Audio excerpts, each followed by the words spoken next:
How's going, guys? Welcome to the channel. In this video we are gonna see, what if Naruto was the imperfect monster and built harem in the High School of the Dead, Part 1.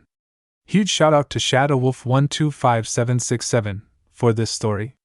If you wants to see awesome fanfiction like this, don't forget to subscribe. Now let's get into the video. 2 hours after the infection. A loud sound of glass breaking echoed through the dark hallways of Fujima High School and was quickly followed by sound of bone breaking.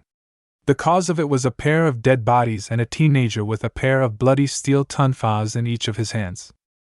He was about 5 feet 8 inches with spiky unkempt blonde hair, tan skin with blue eyes that had a hint of gray in them. He was wearing his school jacket, his with coat just over his shoulders. Attached to it was the sash over the left arm that has the kanji for discipline committee. The thing that stood out the most was that he had 3 whiskers-like marks on each of his cheeks. This was third year, head perfect of Fujimi High School Naruto Uzumaki. As he looked down the hallway towards a group of some undead students and said, "And I thought this was going to be a dull day." As another one of group them started running towards him.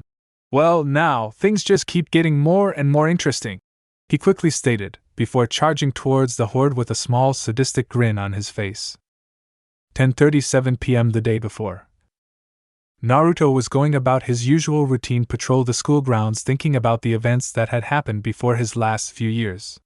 He became friends with Siko Busujima just after the incident during junior high, so it wasn't a surprise that the two started hang out. They later became friends with Mikiyuki. They became friends when he started to hear rumors about her. But Naruto never cared about rumors. He always thought they were a waste of time, but most were based on facts. So he wanted to confront her about the rumors before they start to get more out of hand. Flashback.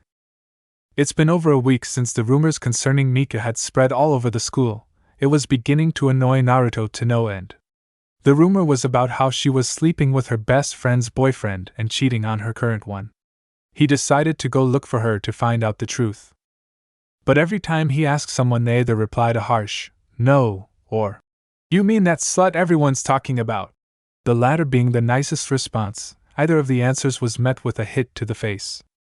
So when Naruto was able to finally track down Miku, after knocking some idiot's head against each other that were smoking behind Jim's storage room, Naruto found Mika on the rooftops leaning on one of the railings watching the clouds. Mika looked different 3 years ago. For one, her hair was longer that reached just past her shoulders with 2 bangs framing her face. She still wore her black headband that held her hair back.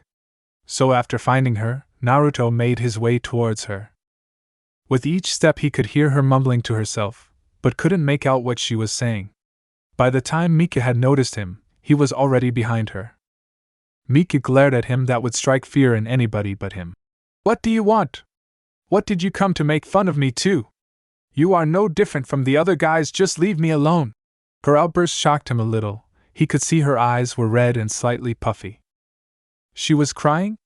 Naruto thought as he let her. She continued her rant for it lasted about a minute. Miku soon started crying while ranting and was heavily breathing. Naruto took this as a sign to interfere. "Are you done?" She just stayed quiet and nodded. "Good, I just want to know about the rumors." "Yeah? What about them?" Miku quickly replied. She narrowed her eyes in suspension, not trusting him for a minute. "Are they true?" he said with a forceful tone. "Why should I tell you anything?" Naruto facepalmed and said, "I want to hear your side of the story." Miku's eyes widened in shock. Ever since the rumors started, nobody would listen to her. Her friends won't even talk to her. Her boyfriend dumped her. None of her classmates or teacher would just ignore the rumors, thinking nothing of it, and just give everybody the benefit of the doubt. Now here was her senpai wanting to hear her out, something nobody would do. Mika hanged her head down, unable to meet his eyes, and only let out a small, "Okay." Naruto turned around, guessing that she didn't want to talk about it in the open. He gestured towards the door, telling her to follow him. They quickly found their way to the room that was once the reception room. Naruto unlocked the door and went way inside. Since this is the first time Mika had ever been in there, she wasn't the type to cause trouble. Usually it finds her. The room was furnished with things you would never think a high school student would ever have. The room looked like a CEO's office. There was a black, mahogany desk with some stacks of paperwork with 2 leather chairs, one for him and the other in front of the desk. two leather couch with a black coffee table in the middle of the room. The room was having two bookshelves that held the school records, and on the other side was glass cases that hold some of the more important records that the school has. As Miku was scanning the room, Naruto made his way to his desk and sat down waiting for it to start. Miku took her seat and told her story. She explained that her boyfriend and some of his friends was the one that started the rumor. He wanted to have sex, not even 5 months into the relationship. But when she said she wasn't ready, he tried to force himself on her, but managed to get away. She to her best friend's house since her parents were away on business. When she got there, she found out only her friend's boyfriend was there. Naruto narrowed his eyes and clenched his hands in pure bloodlust. But he had let her continue. She went on saying that since she knew him for so long that she never suspected anything until it was almost too late. He pinned her down, ripping the buttons her shirt, revealing her bra. Before he could do anything, he heard his girlfriend / her best friend. He manages to pull her on top of him and push her off of him just when she walked in. This caused a massive fight that led to her best friend to breaking their friendship and told her to get out of her house. She even told Naruto that she remembered the guy's smug look on his face. By the time she had finished her story, she was already crying. Naruto stood up, went around the desk and put a hand on her shoulder, saying that he believed her. Before he knew it, she pulls him into a hug and cried in his arms. Naruto let her stay in that position for a little while before she pulled away. "I am as sorry I shouldn't have done that." She stuttered a little before she looked in his eye. She had never met him before. Today she had to admit he was attractive, since a lot of the girls want to date him, most never took the alternative. His school uniform hid almost all of his muscle. Nobody would notice unless you were actually touching him. He was the only one to even care about her. Remember, her parents are not there to know about this. Naruto let her stay there until the end of the day, but asked who were the people that started the rumors. After Miku told him their names, she asked, "Why?" He just had a smirk on his face and said, "No reason." She later found out that they were all sent to the hospital with some broken bones and major head injuries. On that same day, he said that she was under the protection of the disciplinary committee, and if anyone does anything to her, he will make sure to beat every last one of them to death. It was that day they become friends, while for Miku it was something more. She fell head over heels for him. Flashback over. Since then she started to become friends with the two.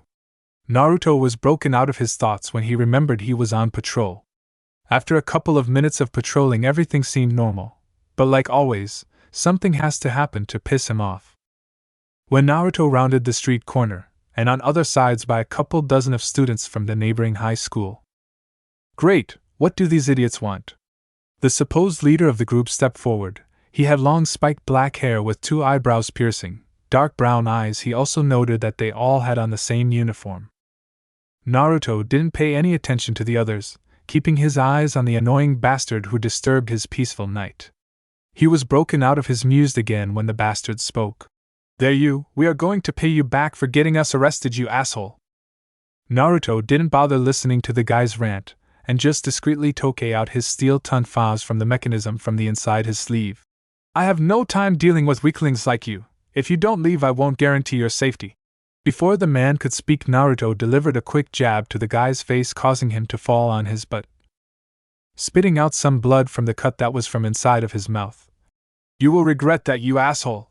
With that, they all charged Naruto, triggering a mini-war between about 13 guys versus Naruto. Guess who won that one? After 5 minutes of Naruto knocked all of the juveniles out, he continued on with his patrol, but not before he calling both the police and hospital again, making sure they were okay. He wasn't that heartless. When Naruto finished his patrol about 10 minutes ago, he just got on his motorcycle and headed home. It took a rather long 15 minutes to get there. He quickly parked his bike next to the others he had in his garage, and then headed in. It was the same outside as it is on the inside. On the outside was plain white, on the inside was pretty much had a living room with a medium-sized TV, a reclining chair, I don't know what this is, a couch, kushina, and Naruto bedroom with a spare bedroom for guests. Since there is 2 bathrooms, one near kushina's and another in the guest bedroom, a kitchen/dining room, a staircase heading upstairs, and a door to the garage.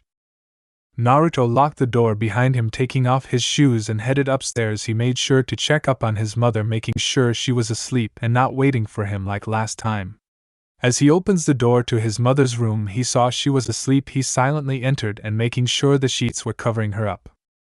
He stopped when he looked at the nightstand next to the bed that had 3 photos on it. One was a picture of her and Naruto by the stream when he was younger. The one on the right was taken at her last birthday party that they celebrated with some of her coworkers. He remembered that some guy at the party tried get a little too frisky with her. He beaten the crap out of him.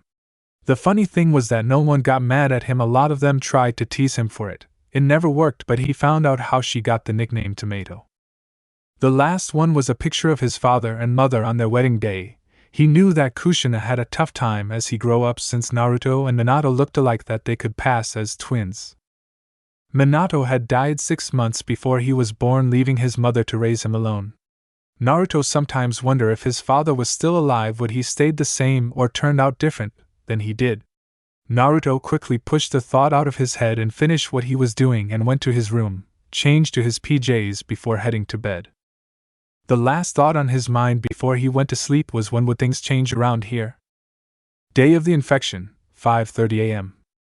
It was a fairly normal morning in Fujimi. Naruto Uzumaki! Wake up! Well, normal for him anyways. Naruto grudgingly got out of his bed, just in time to see his bedroom door burst open. Naruto rubbed the eye crust out of his, almost hoping he was just dreaming. Sadly it was real. The person who broke down his door was Kushina Uzumaki, Naruto Uzumaki's mother. She had long bright red hair that reached past her waist, violet eyes, DD cup-size friezed porcelain skin, and a slender figure but feminine built from her days in the special forces, which seemed to be enhanced by the pink negligee she was wearing. Any normal man would have died from a nosebleed, but Naruto has grown immune from the massive amount of teasing she did when he was younger. She was in Naruto's eyes a true vision of beauty.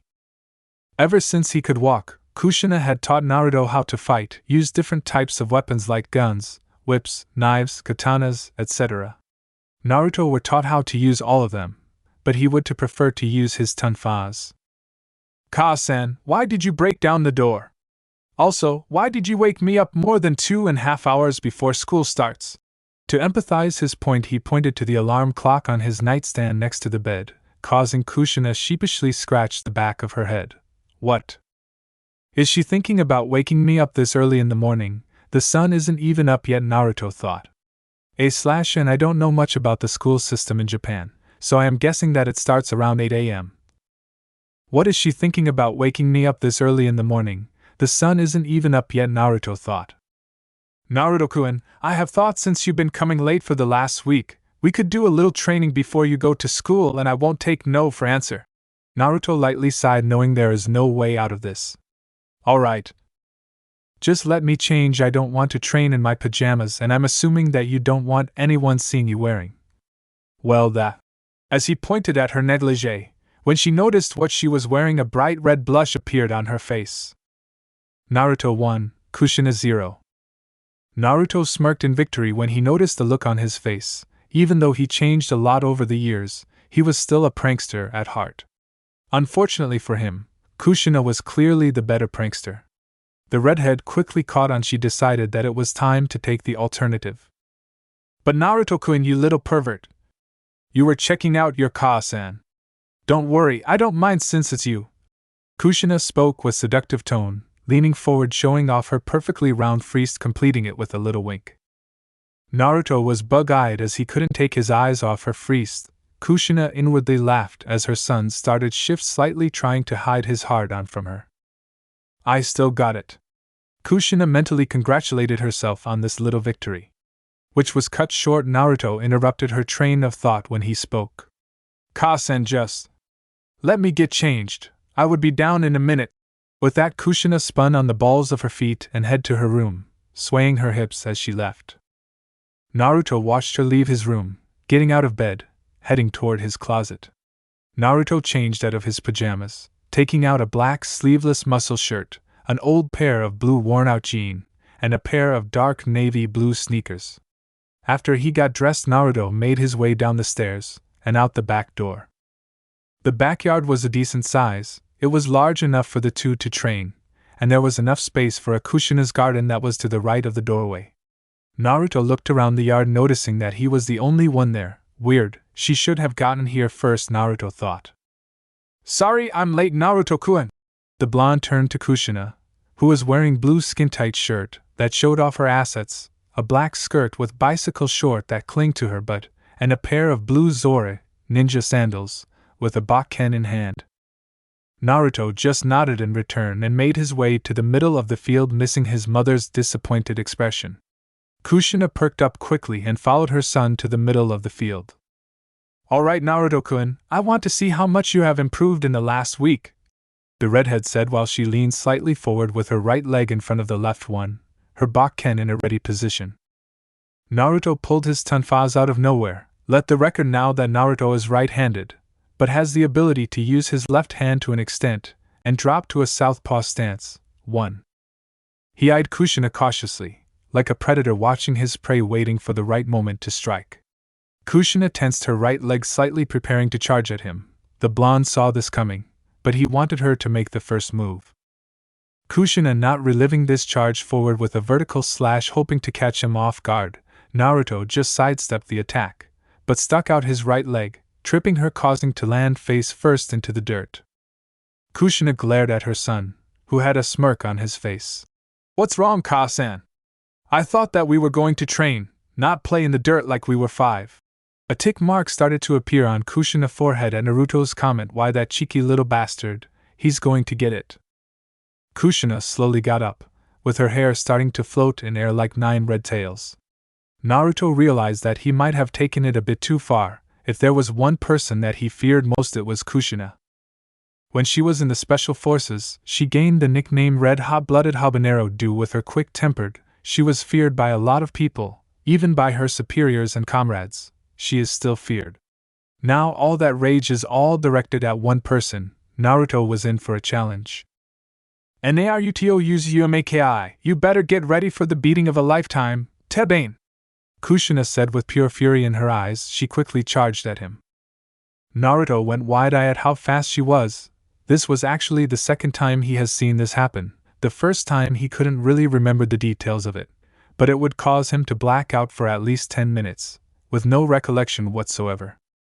This isn't the time to be reminiscing. Naruto blocked an overheaded swing with both his tonfas in an X-like pattern. His knees began to buckle from the amount of force Kushina put in her swings. Pushing her off, Naruto began his assault. He swung his right tonfa, which barely missing her face, he ducked under a horizontal slash. Naruto jabbed Kushina in the stomach with the short end of the shaft. He kicked the back of her left knee, quickly swept her feet off the ground. Kushina quickly rolled to her feet and hit Naruto across the face, making him to in the dirt.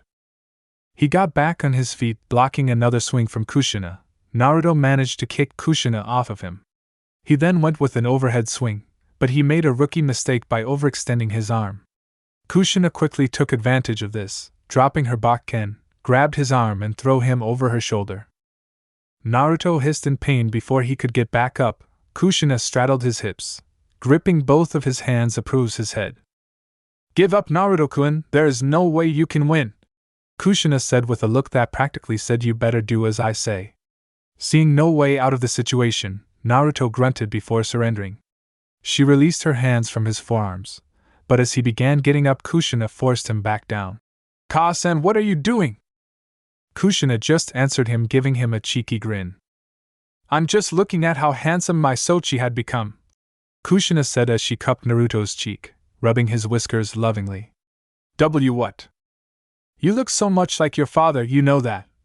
Kushina didn't know why she was doing this. She never felt this way before. Not even Minato made her act like this. Over the years she watched Naruto grow up in front of her eyes from a kid to a young adult. They acted more like close friends than mother and son. It didn't really worry her, but as he got older something inside her grew that she wouldn't have expected. She was falling in love with her son. At first she had tried everything in her power to deny those feelings, until some of her friends pointed out what he does for her, and last year when one of her coworkers had a little too much to drink, and he almost assaulted her at her birthday party, keyword being almost.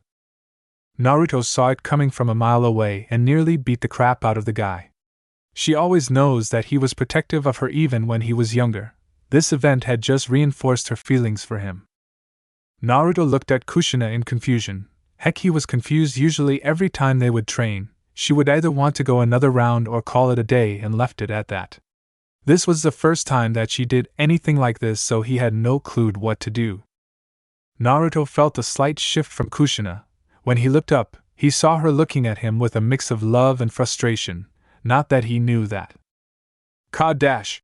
Naruto asked with a raised eyebrow. Kushina wrapped her arms around his neck, putting her chin on his shoulder, making him to freeze up. "Ka-san?"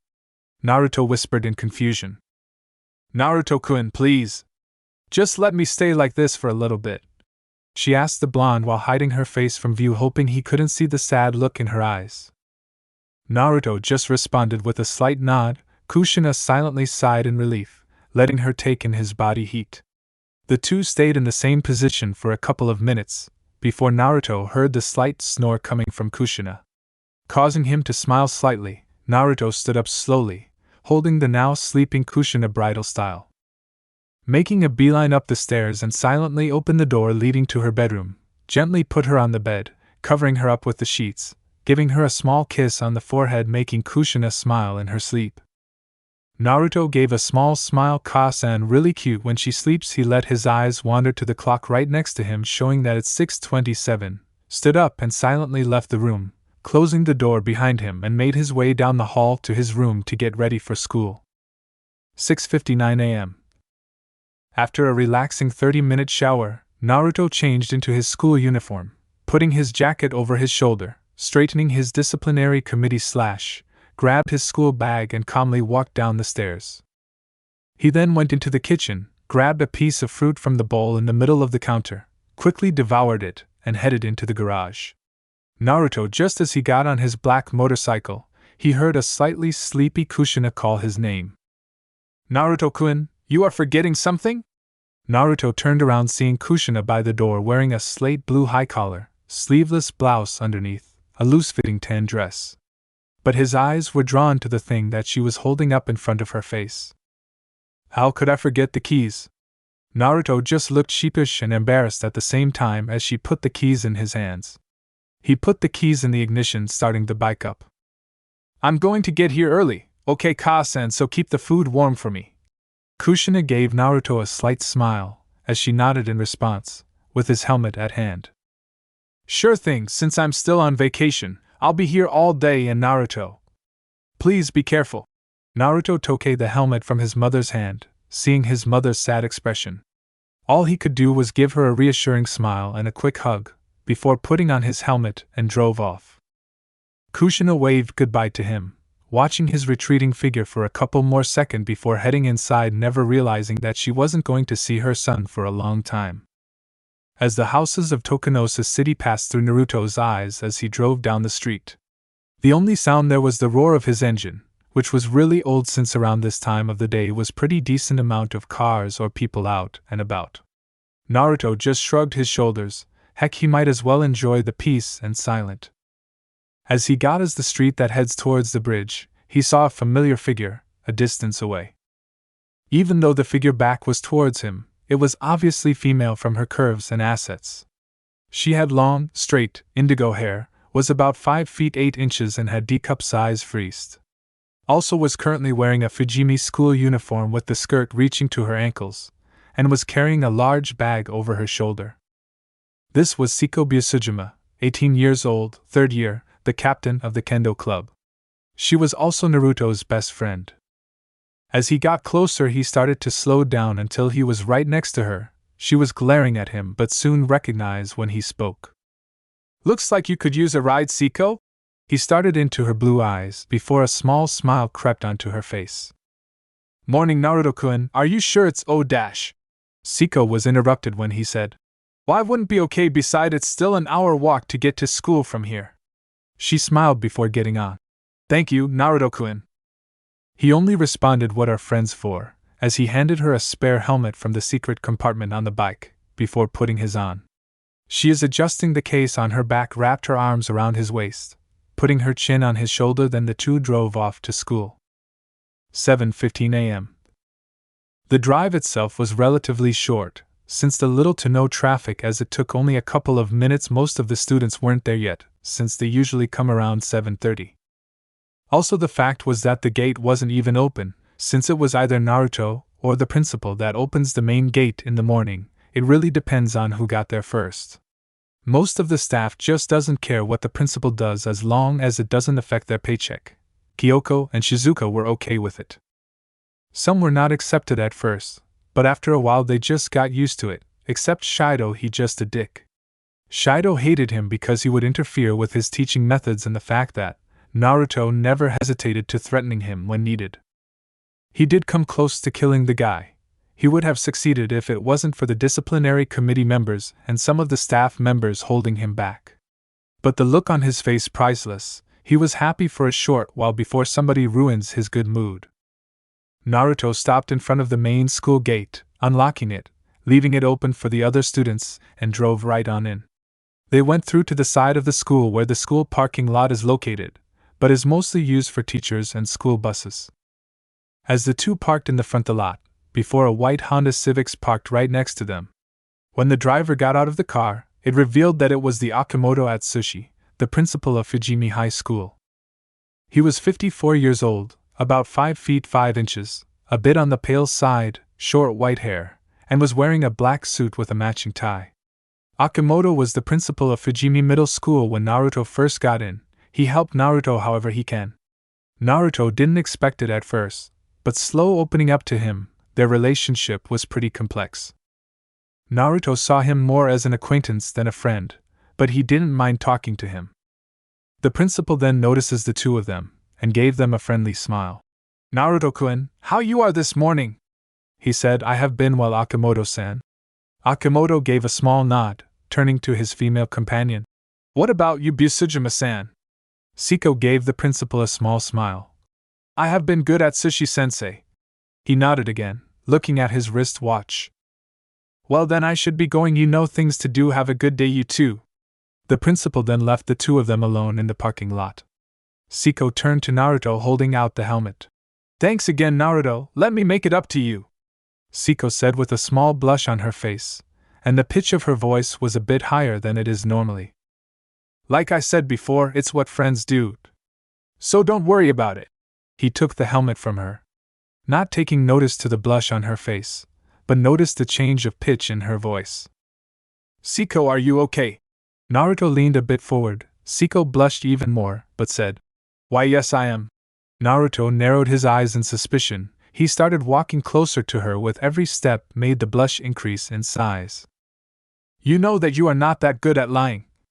You know that, right?"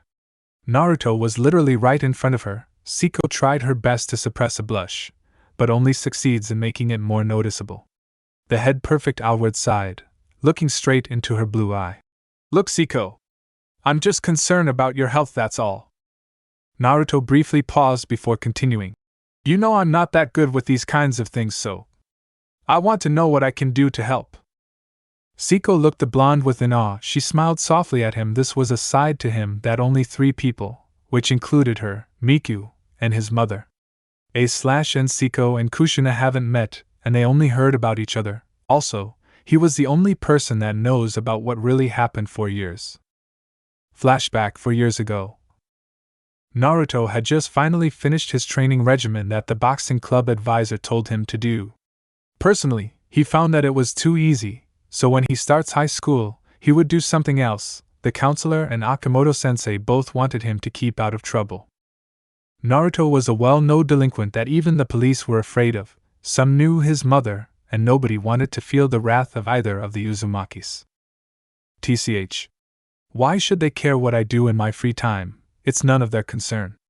Naruto thought as he looked at the piece of paper the principal had given him to fill out.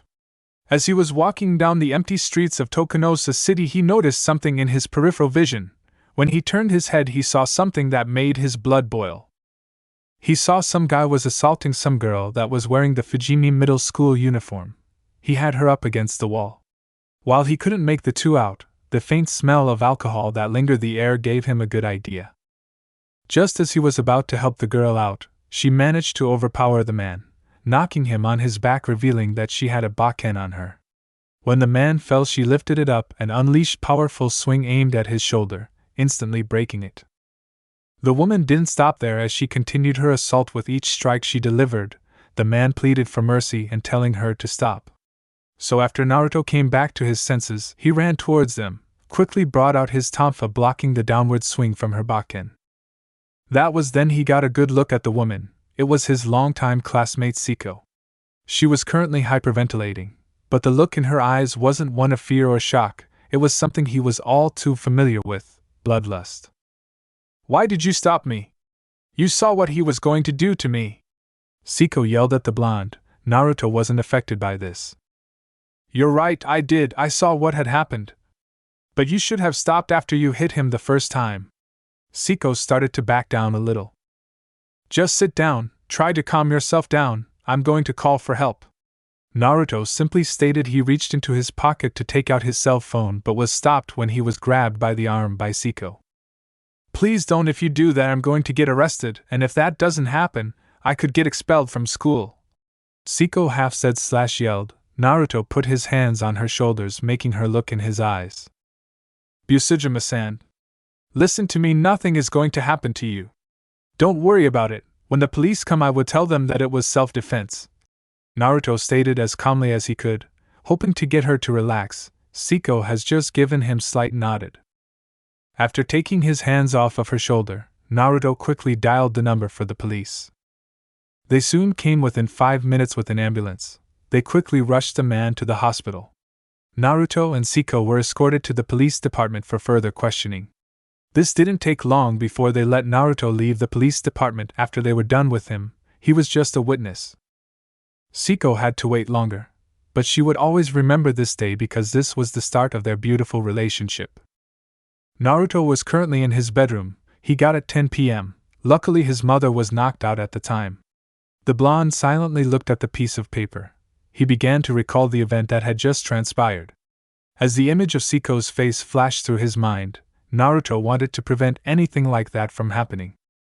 He then reached over to the pencil holder, grabbing the closest pen and signed the bottom of it, before he went to bed. As Naruto drifted to sleep, the sheet of paper was left on his desk, revealing that it contract stating that when he went to high school Naruto would be in charge of the security of the school as the head of the disciplinary committee. Flashback over.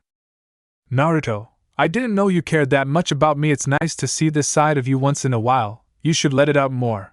Siko teased her longtime friend, making Naruto slightly growl in annoyance.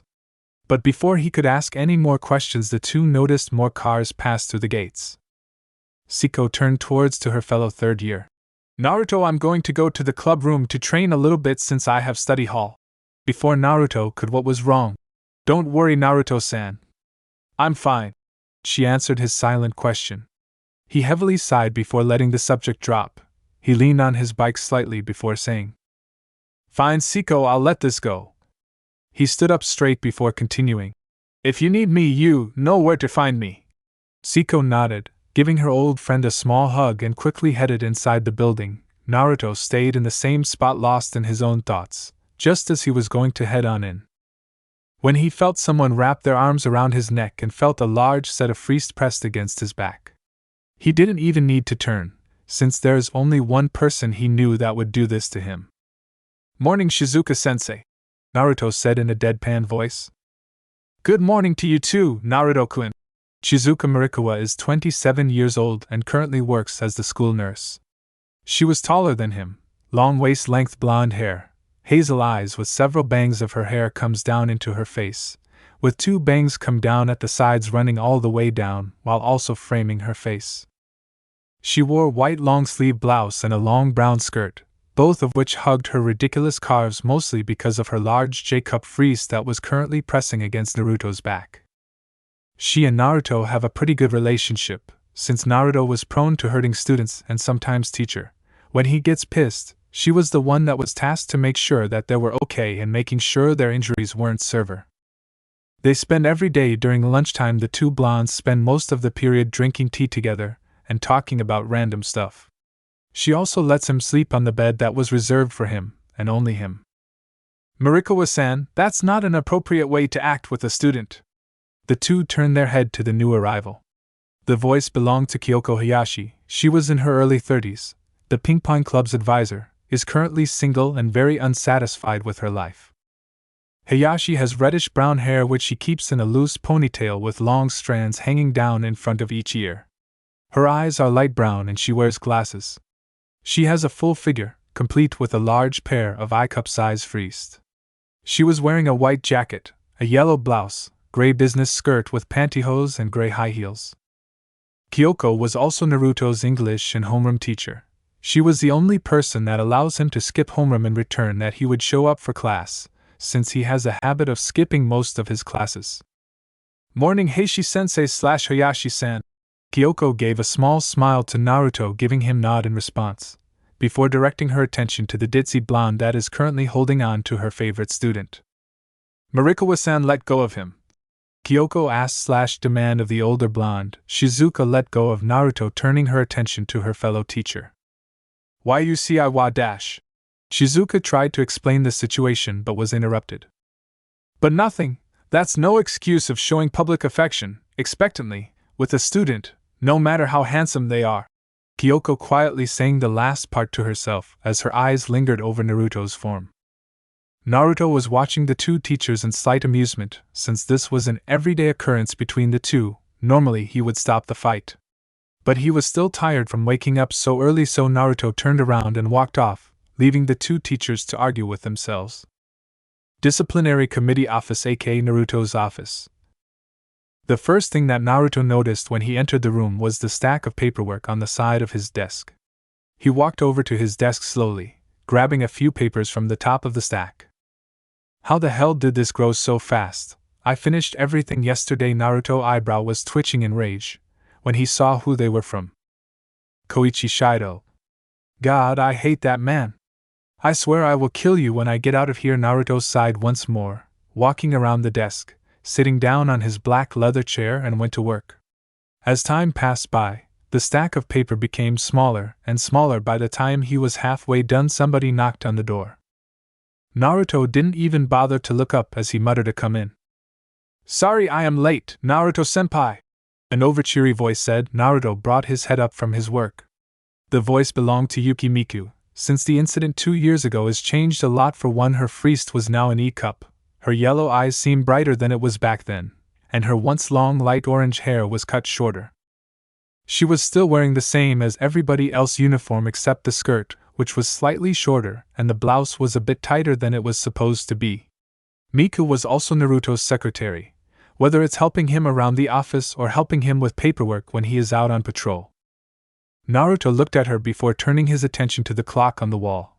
He saw that it's already 8:18 a.m. How the hell did I not notice this? Naruto looked back at his secretary. Seeing that she was breathing heavily, he could see a bead of sweat coming down her face, down her neck to her friezed.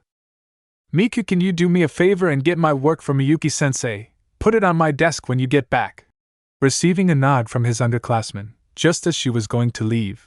Oh, then also can you finish up the rest of the paperwork for me? I need to finish up the week's report. Miku nodded again, and with a large grin said, Okay, Naruto-senpai. I'll be back in a few minutes. Oh yeah. She then walked to the front of his desk, taking something out of her school bag. It turned out to be a stack of letters that varied in color, but had one thing in common, and that was the heart-shaped sticker that sealed the letters from the outside world. Here's the daily letters from your fangirls, senpai. You really are popular. Miku sarcastically said to him. She quietly left, closing the door behind her, making sure not to disturb his work. Naruto slightly glared at the letters before filing them away with the others, knowing that it wouldn't make a difference. Naruto got out his laptop from his school bag. He remembered that it was time for his patrol. He quickly shut his laptop, putting it back in his bag. When he opens the door to his office, he saw some of the disciplinary committee members about to knock on the door. Sorry to disrupt your work, Uzumaki-senpai, but we're here to receive our duties for the day. Naruto just responded with, There is nothing for you guys to do today, so just go back to class and make sure the others know about it too. The committee members nodded before leaving to return to their class. After they left, Naruto closed the door to his office, making sure it's not locked for Miku, and went on patrol. 45 minutes before the beginning of the outbreak, Naruto was currently walking through the hallways of Fujimi, looking left, right, and making sure the hallways were empty, looking into the different classroom, making sure that nothing was amiss. Surprising enough it was. Normally, he would be glad that it was this quiet, but today he didn't know that if it was something in the air or something else, but it wasn't right. Naruto quickly turned the corner, but he felt something bump into him, making him stop in his tracks and sending the person who bumped into him, making the persona fall on there but showing him a clear view of their white panties to whomever so wished to look. "Hey, watch where yo dash!" The person loud before stopping as they got a good look at who they had bumped into. Sorry Uzumaki-senpai, I wasn't looking where I was going." The person has long, light brownish hair with bangs and 2 strands sticking out above the rest of her hair. She has reddish-brown eyes and a slender figure with E-size frieze. "It's alright, Naruto sticks out his hand, questioned the person that he bumped into. "My name's Rei Miyamoto." The person now identified as Rei grabbed his hand, pulling her up to her feet. "Can I ask you something, Miyamoto-san?" Rei nodded slightly, still holding on to his hand. Naruto's eyes then narrowed in suspicion. "Why are you not in class?" he half asked / half demanded, Rei making her jump in surprise, but quickly answering his question, hoping not to feel his wrath. "Well, you see, I have study hall his period, so I decided to walk around school for a bit before class started." She chuckled nervously, hoping he believed her. Naruto nodded before saying, "Okay, but next time I suggest that you stay in class." Rei nodded, still holding on to his hand. "I will, Uzumaki-senpai." Naruto then noticed one thing. "Miyamoto-san?" Getting her attention again. "Would you let go of my hand now? I would appreciate." Rei quickly let go of his hand, blushing slightly in embarrassment. "Sora-senpai have to ga class no sayo around," Rei quickly said before she had taken off, leaving a cloud of dust in her wake. Naruto's sweat dropped before leaving to go to the rooftop to take a nap. I would never understand women, Naruto thought as he headed to the rooftop. 15 minutes before the outbreak. Naruto was peacefully asleep, the weather was perfect, and the clouds were drifting around the sky like if it was dancing. He couldn't ask for more. Unfortunately for him, Lady Luck wasn't on his side today, as he heard sounds of people taking on the stairs that lead to the rooftops behind the door behind him, interrupting his blissful slumber. The blonde reluctantly got up, slightly promising that the person who interrupted his sleep would be beaten to death. As he went down the stairs, as the sounds got closer and closer, until he saw 2 people, one male and one female, who were currently arguing. The male was about 5 feet 6 inches. He looked like an average male high school student. He has brown eyes and spiky black hair. He was wearing the school uniform. The female stood at 5 feet 7 inches. She has long pink hair, which she mostly keeps in 2 ponytails on either of her head. Her hair also has 2 thin, long bangs at the sides, 2 thin strands of hair over the left side of her forehead, and a spiky larger portion of hair covering the left side of her forehead. She also had fierce orange eyes and furrowed eyebrows, a slender figure with F-cup size frieze. Currently the female was yelling at the black-haired male. Before the guy could speak up, Naruto injected himself into the conversation. "You do know that skipping class is against the rules, right?" The 2 then looked at the new arrival. What?" The 2 spoke in unison. One was nervous, the other was still angry at the other. "I say dash." Naruto was interrupted when his phone rang. Reaching into his pocket, taking out his phone, looking to see who it was a text message from Akimoto. It said that he needs to see him right away and that there was trouble. Naruto puts his phone away, turning to the 2. "Look, said today is your lucky day. I suggest you get back to class before I come back, or else." Naruto looked towards the girl for a moment before calmly walked down the stairs to the principal's office. Naruto knocked on the principal's door, waiting for a reply. When he heard him say enter, so he did. When Naruto first entered, he saw Akimoto sitting behind his desk with a serious look on his face, which was pretty rare for him. The other thing was that there were 3 teachers there too. They were Kyoko, Teshima, and 2 others he didn't know. He raised his eyebrow when he saw one was holding a staff. Seeing this, Akimoto answered his silent question. "Naruto-kun, there is a bit of trouble we need to tend to." Naruto nodded, wanting more information. Akimoto continued with his explanation. "A little while ago, one of the students reported that there was someone that was trying to get through the front gate. I want you and the teachers to investigate what is going on. Do you understand?" Naruto nodded once again, but Teshima interrupted. Excuse me, Akamoto-san, but do you honestly want me to believe that sending a kid with us, to stop a potential intruder that could be armed for all we know, come on, seriously? Teshima insisted, making Naruto glare at him. Just as he was about to speak out, Kyoko spoke. I think that Naruto-kun should come with us. We need all the help we can get, and he is one of the most valuable person we need right now. Kyoko exclaimed, making the other teachers agree with her statement. Teshima reluctantly agreed to bring him along. Akamoto then said, I want this done as quietly as possible, okay? The group nodded in response, quickly running out of the room to the main gate. Naruto closed the door behind him and ran after them. The group quickly ran towards the main gate. With every step they could hear loud banging against the door, showing a man wearing a business suit trying to get in. Kyoko was the first one to speak. Just who are? Stop this unusual behavior this instant, Kyoko demanded while pushing up her glasses and wiping the sweat off her face. Naruto watched them silently. Something weird was going on here. When the man didn't answer her and continued to bang against the gate, she tried again. Stop it! If you don't, we'll call the police and dash. She was then stopped by Teshima.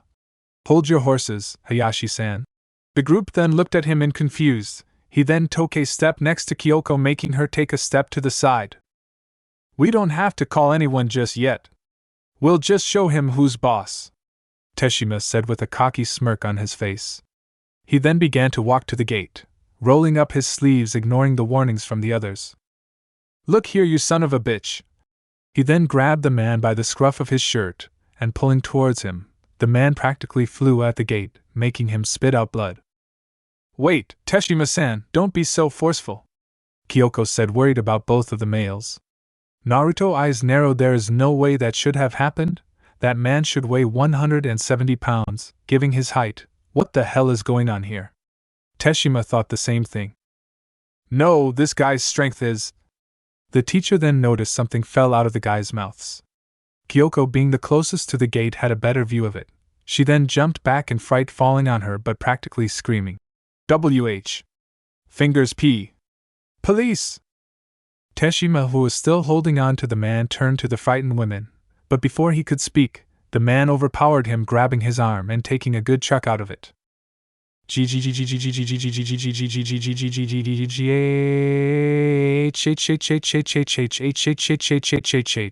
Teshima screamed at the top of his lungs in pain. That bastard bit my arm! Teshima was rolling on the ground in excruciating pain, trying to stop the blood from pouring out of his wound. Stop the blood! For God's sake, someone get Shizuka-san! One of the teachers yelled, trying to help his coworker from bleeding out. See, call the police and an ambulance, the other teacher said. Naruto ran to the gate, grabbing the man's hair. What did you do? Naruto hissed in rage. Naruto cocked his hand back and punched the man in the face, sending him flying. Teshima-san! Stay with us! The teacher tried to stop the bleeding, but soon Teshima died from his wound. He's dead, the teacher said in shock. And no way, how can that be? It was only a bite, Kyoko said. The group soon noticed his twitching hand. His eyes soon flew open, making them sigh in relief. One of the teachers quickly made his to him. Teshima-san! Are you okay, Teshima-san? Teshima quickly reached his hand up, pulling the teacher towards him, and bite the side of his neck.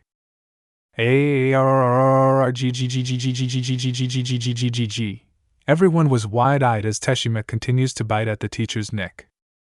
The other teacher ran away at the sight, leaving Kyoko and Naruto there. Kyoko-sensei, making her look at him. I want you to run inside, go to my office and tell Mika to open the safe. She'll know what to do, got it? Kyoko nodded, unable to trust her voice, but said, what about you? Aren't leaving you here by yourself? Naruto glared at her, making her jump. This isn't the time to argue, now go. Kyoko reluctantly ran as fast as she could to the building. Making sure she was out of sight, he then turned his attention to the two ex-teachers. For breaking the school rules, Naruto took a small step forward and took out his tonfas. I shall execute you all. The two teachers turned towards the source of the sound, charging the blonde, who in turn charged them. When they were a couple of feet away, Naruto swung his tonfa downward, connecting with its jaw, breaking it in the process. He then spun on the balls of his feet and roundhouse kicked it in the head. Normally this would have been enough to knock out anyone else. But as the two slowly stood back, not even flinching with, he quickly realized something. Wait a minute, pale skin, white pupilless eye, groggy movement, taste for human flesh, you got to be kidding me, zombie? Well, looks like spending Saturday nights watching zombie flick with Kasan are going to pay off, after all. Naruto sidestepped the zombie, delivered a knee strike its stomach, making it fall over before smashing its head all over the pavement with an overhead swing. One down dash. Naruto instincts went into overdrive as he quickly dashed to the right just as a zombie tried to grab him. Naruto looked on in shock as he looked behind him, seeing only one left zombies. But if he remembers that in any zombie movie that the whole school would be crawling with them. Dash, one left to go, he said as he slammed the short end of his tonfa into another zombie temple. Knowing that he would be soon outnumbered, Naruto decided that it was time for a tactical retreat. Naruto swiftly ducked under an approaching zombie arms and ran to the school building.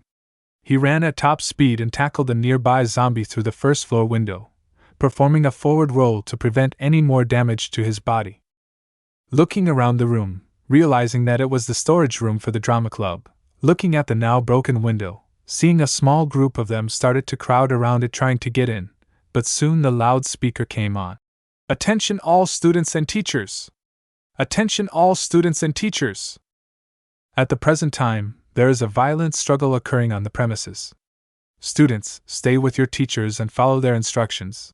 Naruto exited the small room, running through the empty halls. The only thing sound was coming from the nearby classrooms, and making his way to the principal's office when he heard something that would forever haunt his memory. I repeat, there is a violent struggle occurring on the premises. While the announcement was going on, the sounds in the background kept getting louder until Akamoto's scream echoed throughout the school that sends a cold chill through everybody's. Help me! Stop! Naruto's blood began to run cold. He could feel his heart stop beating.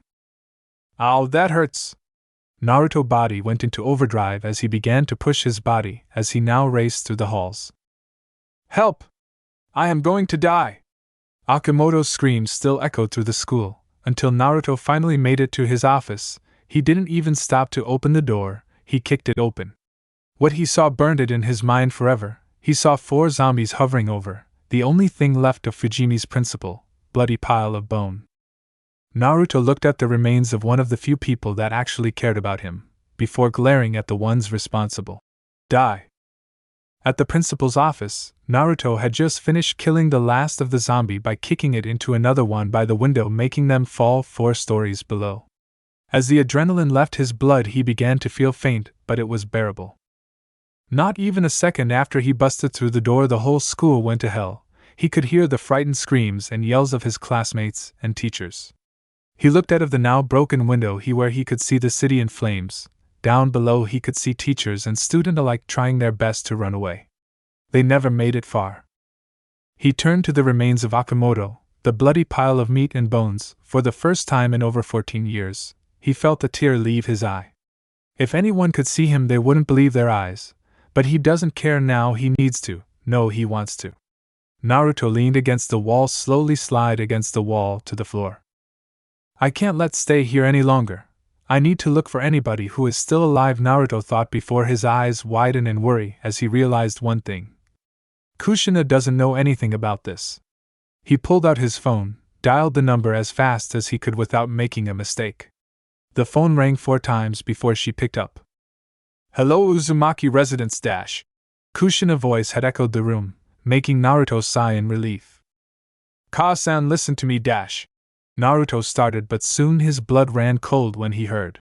I'm sorry, but nobody could come to the phone right now. If you leave your name and number, we will try to get back to you as soon as we can.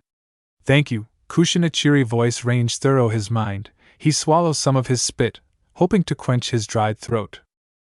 He stuffed his phone back into his right pocket and walked behind the Akamoto's desk, making sure not to step on his remains. He started to riffle through it, checking for anything he could use. If he knows one thing about that man, is that he was a gun nut. Naruto would always see him with anything that is remotely gun-related. He remembered seeing him talking to the sophomore gun nut Koko, Kent? Noah? Naruto can't remember what his face's name is anyways.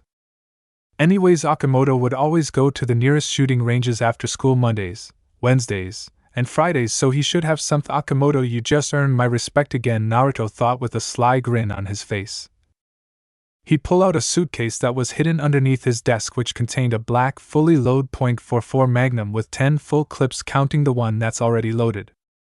Let's see, 10 clips, 6 bullets each, that's 60 rounds of bullets, that's 60 zombies, maybe more if I'm lucky. Remember what Kasan says? Never waste a single bullet. Naruto then reached for the holster that on the bottom of the case, wrapping it around his waist like a belt, holstered it, putting the clips in his left pocket. Tonfa's at the ready. Naruto peered his head out the door, seeing at least 12 of them, that is between him and the stairs. Alright, let's do this. Naruto took a deep breath and charged the group of zombies. Right before the announcement with Kakashi. Kakashi was running like the devil was chasing him. Couple minutes after the head prefect left him and Saya, he decided to stay by the staircase, contemplating about what both Morita and Saya said about him drowning in his own sorrow. After a few minutes he saw some of the teachers and the head prefect with them running towards the gate. By the looks of it, some creepy guy was trying to get in. He heard Hayashi-sensei yell at the man, then Teshima-sensei grabbing the guy, him dying and biting one of the teacher. He didn't see what happened after, since he left right after Teshima bite into the neck into the other teachers. Kakashi made it in front of his classroom. He quickly slammed the door open, drawing attention to him. Komuro, first you ditched class and now you are interrupting it too.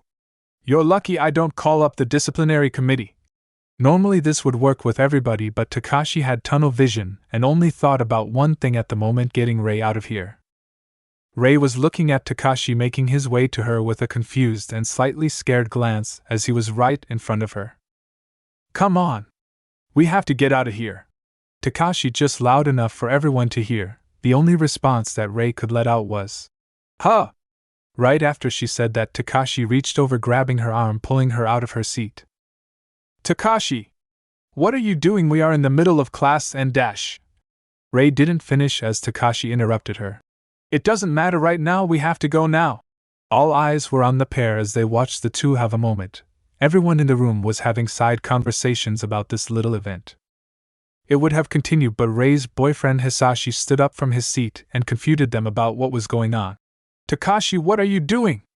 What's going on with you and Rei? Kakashi looked over his shoulder and said as soft as he could, making sure nobody else can hear. Someone was killed in the front gate. Wait, are you serious? Hisashi was bug-eyed when he heard this. Heck, anyone could after hearing that. Why the hell would I lie about something like this? What do I have to gain from this? Hisashi was looking over the pros and cons of believing Kakashi. He knew that he wouldn't lie about something like this. While they were talking, the two of them never noticed that Rei was trying to get their attention. When she finally had enough, she pulled herself out of Kakashi's grip.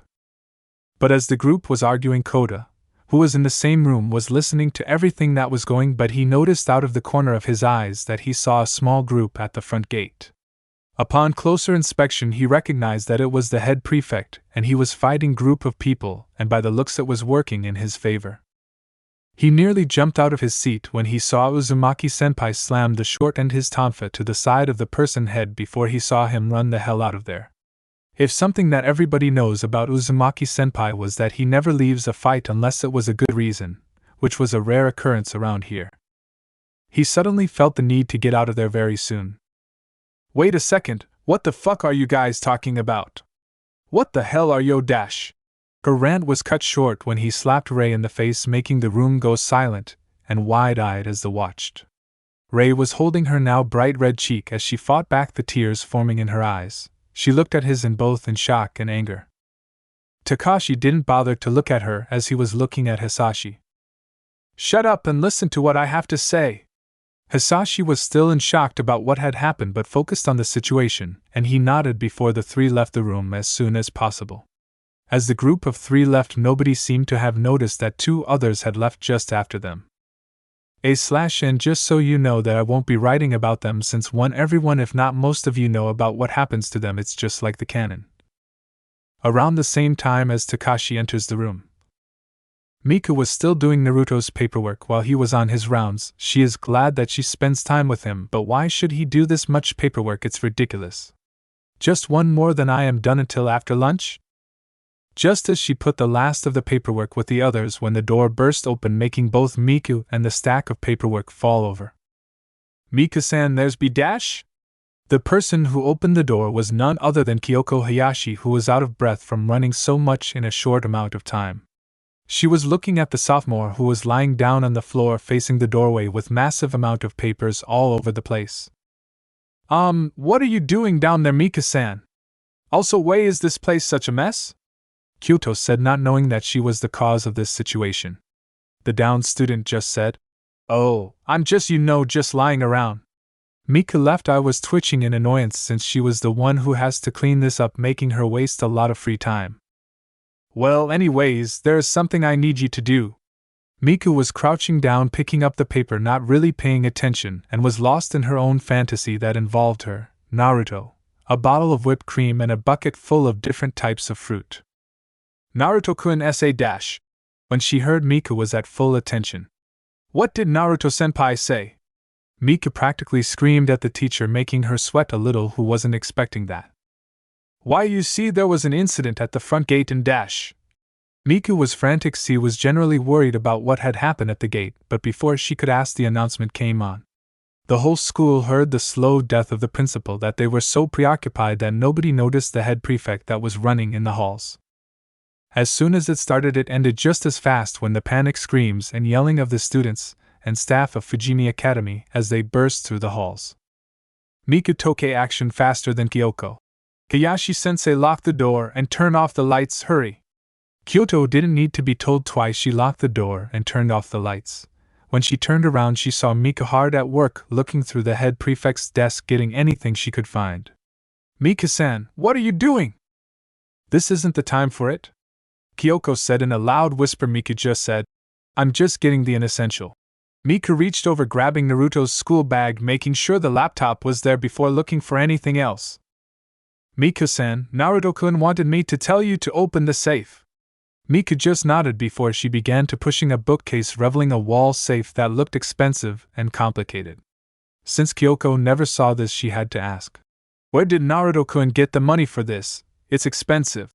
Saying the last part more to herself than Miku.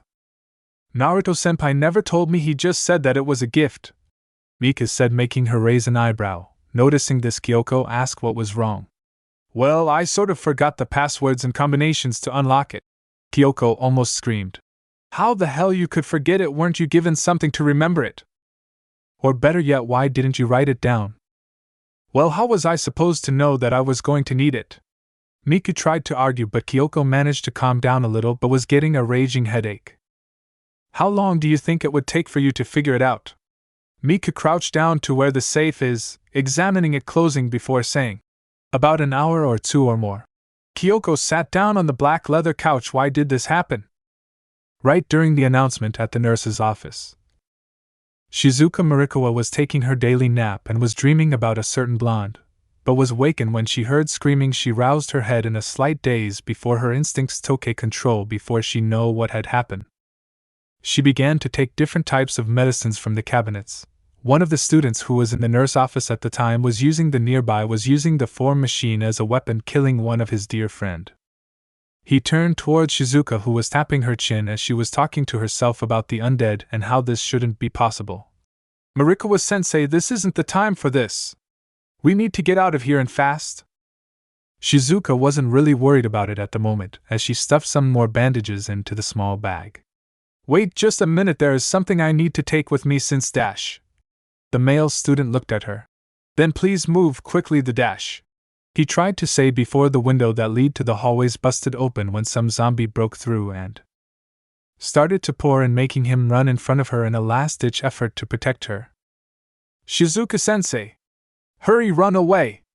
The student was quickly bitten by one of the zombies, all the while Shizuka was shaking in fear and horror as the student was bitten repeatedly. What's your name again? Shizuka asked in a rather ditzy manner, making he give her a deadpan expression as the infected student was nibbling on his right arm. She was against the wall. She felt tears form in the corner of her eyes, making her begin to think, I don't want to die like this. I never even told Naruto-kun how I feel lucky for her help was right there. Just as one of the dead brains were like 10 feet away, it dropped dead with a part of its skull with a dent in it, making her say, heh. Not soon after, 2 more of them dropped dead with similar dents until the last one drops dead. The 2 of them looked to see who it was. It was third-year Siko, who had her bakken at her side.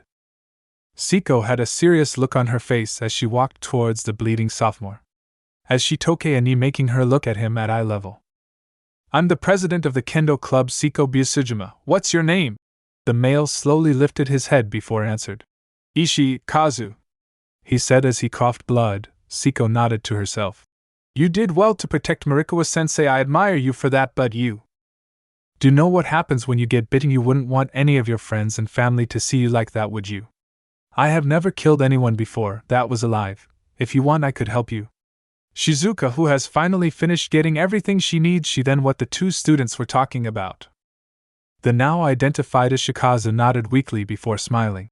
Please do it. Huh? Wait, what are you dash? Shizuka was shocked at hearing what was going on and was soon silent when Siko brought her hand up. Marikawa-sensei, this is about protecting a man's pride. Siko brought her bakken at waist level, resting her hand on the hilt before continuing.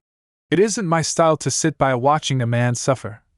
She then wrapped her hands around the hilt and bring it down with a strong swing, letting the student die with a smile on his face. Just after Kakashi kills Hisashi, both Kota and Saya were creeping through the halls as silently as possible, making their way to the arts and crafts room.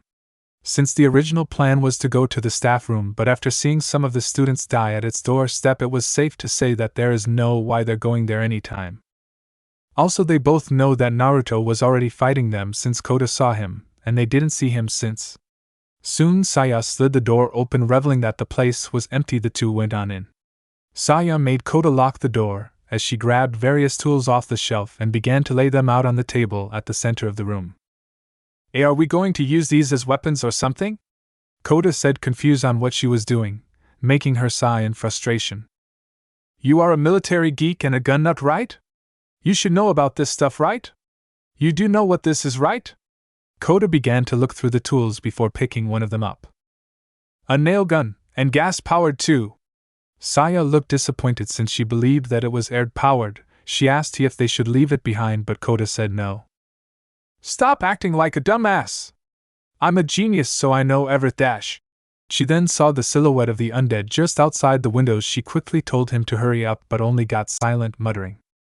What are you muttering about? They're coming. They're crowed in the hallways. Hold on a minute. Are you even listening to me?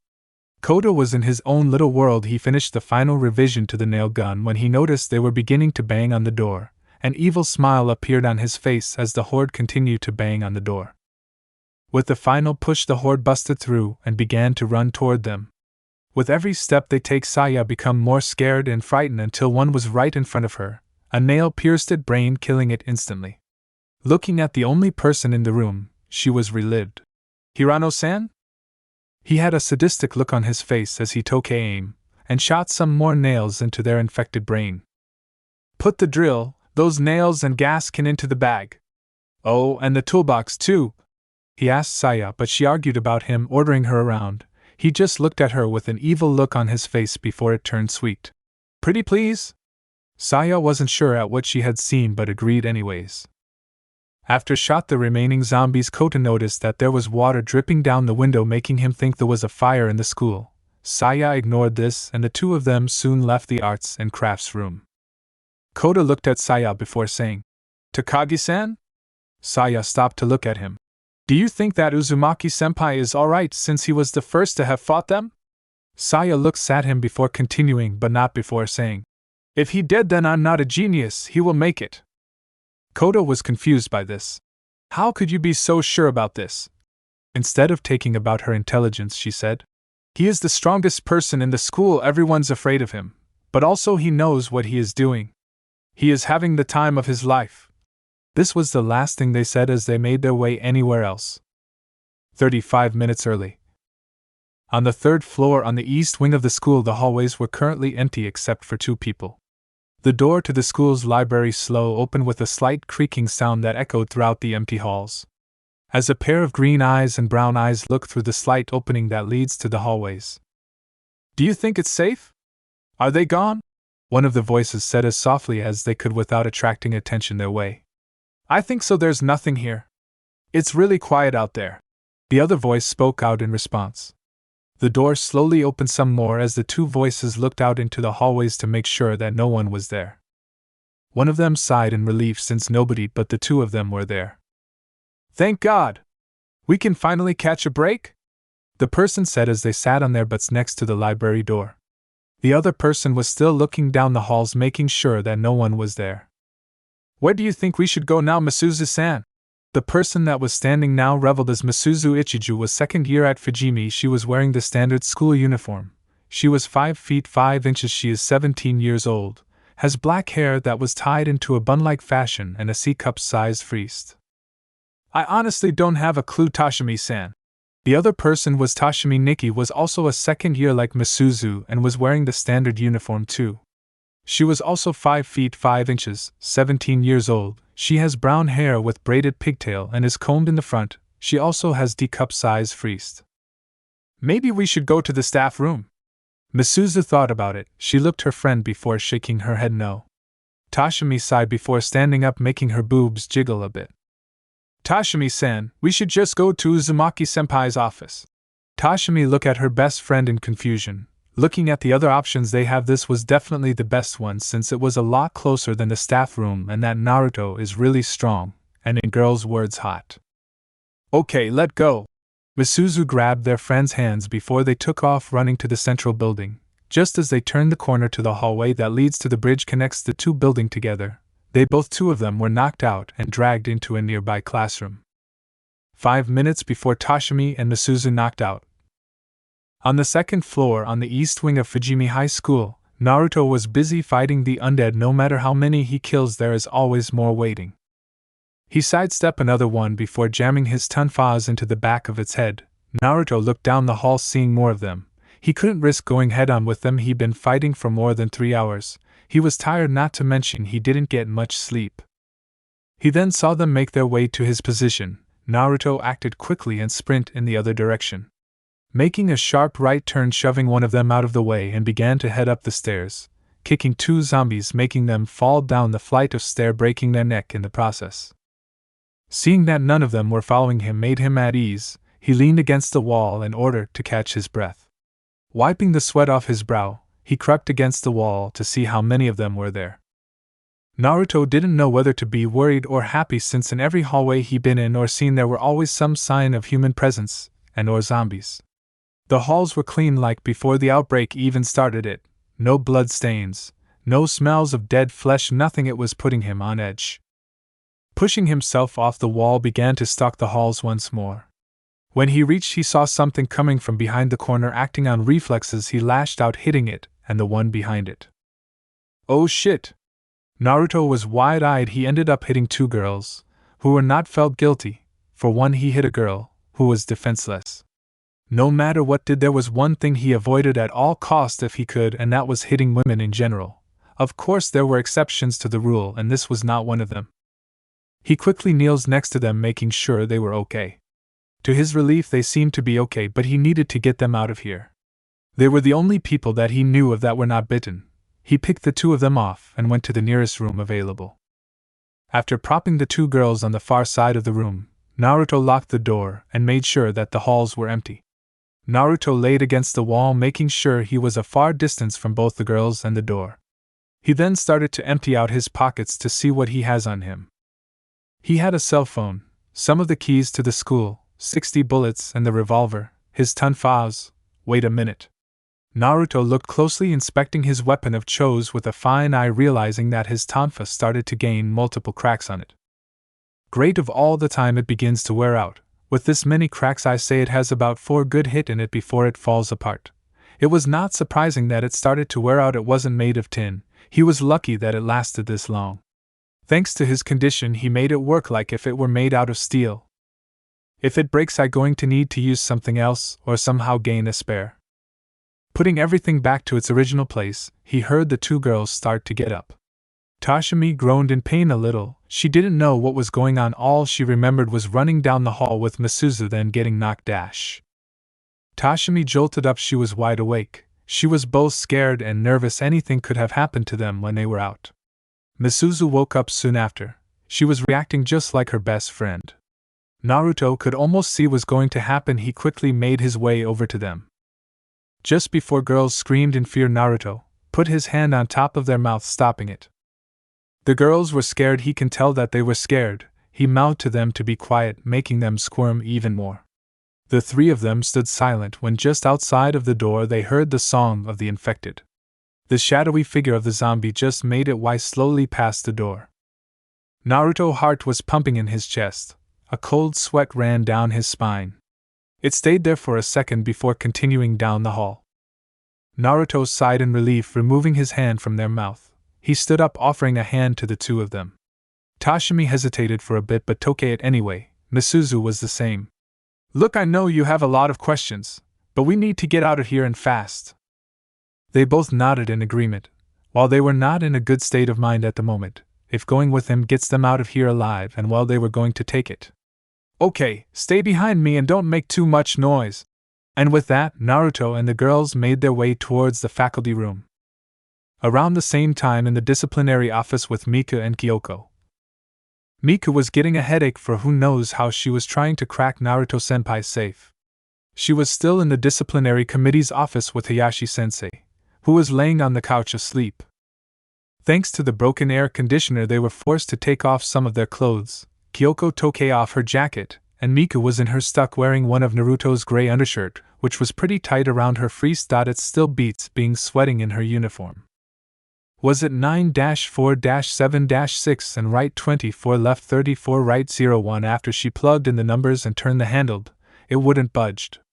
Mika sighed in both anger and frustration. The one time I don't take the time to remember the safe combination, this happens. Mika stood up and walked over to the couch, plopped down on the couch, making Kyoko wake up in a daze. Looking at Mika's expression and at the still closed safe. Haven't figured it out yet? Have you? Mika just shook her no. I thought of every combination I know of, the school address, his birthday, even all the other codes too. Kyoko nodded at her answer. Before she thought of something, Naruto is the type of person to write down just in case if someone forgets. Yuki-san, do you think Naruto-kun would have wrote down the password somewhere? Mika looked at Kyoko, shrugging her shoulders. Maybe it's not like he wouldn't either. If he did, it would be somewhere in his desk. The two stood up and walked around the desk, and begun their search. Emptying all the drawers, only finding files, a bunch of papers, and confiscated items that Naruto took. After searching for about a minute, they came empty-handed. Where the hell did he put it? Mika would have yelled but was forced to a dull whisper due to their situation. While Mika was ranting, Kyoko caught a yellow post-it in the corner of her eye. She reached over and picked it, quickly reading it over. She quickly tapped Mika on the shoulder and showed her what was on the post-it. It read, Miku, I am writing this down because when I telling you about the code changes, I had noticed that you were dozing off. It better not happen again. Well, here it is. The two of them sweat dropped before Miku snatched a paper from her sensei's hand and went to the safe. Typing the code in, with a slight click the safe opened. Mika put her hand into the safe and pulled out a rather large bag. What's this? Is that it? Kyoko asked. I think so. I mean, I never seen what was in there in the first place. Kyoko looked at her in surprise. You mean you never took a peek when Naruto wasn't looking? Mika shook her head no. Every time I try I get caught up in paperwork, or he was in the room with me. Mika grabbed both of the black bag that was in the safe and Naruto's school bag, began to walk off towards the door. Kyoko stopped, grasped her left shoulder, making her stop, and turned towards her. Shouldn't we have something to defend ourselves from them? Mika sighed before saying, What can we use? There's nothing here to help us.